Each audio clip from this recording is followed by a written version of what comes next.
ఈ నెల 5వ తేదీన మరోసారి విశాఖ సీఎం చంద్రబాబు రానున్నారు. ఒక్కరోజు టూర్లో భాగంగా విశాఖ టూర్కు ముఖ్యమంత్రి వెళుతున్నారు. రేపు ఉదయం 9 గంటలకు ఋషికొండ వద్ద హెలీప్యాడ్ వద్దకు సీఎం చేరుకుంటారు. రాడిసన్ బ్లూ హోటల్లో ACIIM అంతర్జాతీయ మెడిటేషన్ కాన్ఫరెన్స్లో చంద్రబాబు పాల్గొనున్నారు. కాన్ఫరెన్స్ తర్వాత వివిధ దేశాలకు చెందిన ప్రతినిధులతో భేటీ అవుతారు. అనంతరం తిరిగి ఉండవల్లికి బయలుదేరనున్నారు.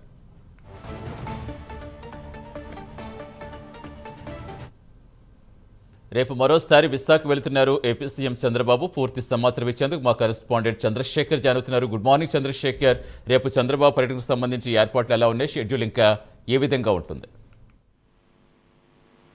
రైట్ సతీష్, చూసుకుంటే విశాఖలో ఏపీ సీఎం చంద్రబాబు నాయుడు మరోమారు అయితే పర్యటించనున్నారు. ఆయన పర్యటనకు సంబంధించి ఇప్పటికే అన్ని ఏర్పాట్లు కూడా అధికారులు అయితే చేసిన పరిస్థితి కనిపిస్తుంది. ముఖ్యంగా చూసుకుంటే ఒక్కరోజు పర్యటనలో భాగంగా రేపు ఉదయం 7:30 ప్రాంతానికి ఉండవల్లి నుంచి వాయు మార్గం ద్వారా బయలుదేరినటువంటి ఆయన మధ్య ఏదైతే ఉదయం 9 గంటల ప్రాంతంలో ఋషికొండ ప్రాంతంలో ఉన్నటువంటి హెలీప్యాడ్ వద్దకు అయితే చేరుకుంటారు. అక్కడ నుంచి రోడ్డు మార్గం ద్వారా హోటల్ రాడిసన్ బ్లూకి అయితే చేరుకుంటారు. ఉదయం 9:15 రాడిసన్ బ్లూకి చేరుకున్న తర్వాత 10 గంటల వరకు కూడా రెస్ట్ తీసుకున్న అనంతరం అక్కడ నుంచి 10 గంటల నుంచి 11:30 గంటల ప్రాంతం వరకు కూడా రాడిసన్ బ్లూలో జరిగేటటువంటి ACICAకి సంబంధించినటువంటి అంతర్జాతీయ మీడియేషన్ కి సంబంధించినటువంటి కాన్ఫరెన్స్ ఏదైతే ఉందో ఆ కాన్ఫరెన్స్ లో కూడా చంద్రబాబు నాయుడు అయితే పాల్గొంటారు. అలాగే దానికి సంబంధించినటువంటి ప్రతినిధులు ఎవరైతే ఉన్నారో ఆ ప్రతినిధులతో పాటు కూడా చంద్రబాబు పాల్గొని కొద్దిసేపు కూడా వారితో భేటీ కానున్నారు. అనంతరం కూడా ఏదైతే పెట్టుబడులకు సంబంధించిన విషయం కానీ లేదా మధ్యవర్తిత్వానికి సంబంధించినటువంటి విషయాలు ఏవైతే ఉన్నాయో దానిపైన కూడా కూలంకుషంగా చంద్రబాబు నాయుడు అయితే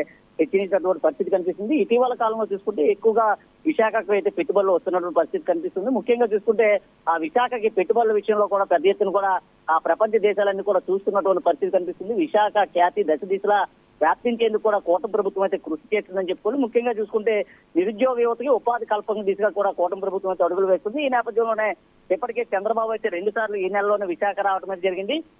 గత నెలలో చూసుకుంటే 29వ తేదీన విశాఖ వచ్చినట్టు చంద్రబాబు, అలాగే దానికి సంబంధించినటువంటి పెద్ద ఎత్తున కార్యక్రమాలు కూడా నిర్వహించారు. అలాగే ఏదైతే మన 2వ తేదీన కూడా వచ్చినటువంటి విషయం ఏదైతే ఉందో దానికి సంబంధించి కూడా సోమవారం వచ్చినటువంటి నేపథ్యంలో ఇక్కడ ఉన్నటువంటి దాదాపు 20 దేశాలకు సంబంధించినటువంటి డెలిగేట్స్ తో కూడా ఆయన సంప్రదింపులు అయితే జరిగారు. అలాగే దానికి సంబంధించినటువంటి కాన్ఫరెన్స్ లో కూడా పాల్గొన్నటువంటి పరిస్థితి కనిపిస్తుంది. అలాగే రేపు జరిగేటటువంటి ఏదైతే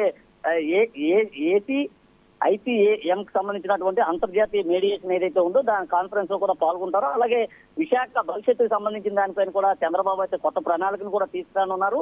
విజన్ 2040 దిశగా కూడా అడుగులు వేసేటటువంటి పరిస్థితి కనిపిస్తుంది. ఈ నేపథ్యంలో రేపు వచ్చేటటువంటి చంద్రబాబుకు సంబంధించి అన్ని ఏర్పాట్లు కూడా పూర్తి చేయడం జరిగింది. అయితే సమావేశం అనంతరం ఏదైతే కాన్ఫరెన్స్ జరుగుతుందో కాన్ఫరెన్స్ తర్వాత 11:50 తర్వాత చంద్రబాబు అయితే విశాఖ నుంచి బయలుదేరి తిరిగి మరలా ఉండవల్లికి 1 గంట ప్రాంతంలో చేరుకున్నటువంటి పరిస్థితి కనిపిస్తుంది. Satish, right, thank you Chandrasekhar.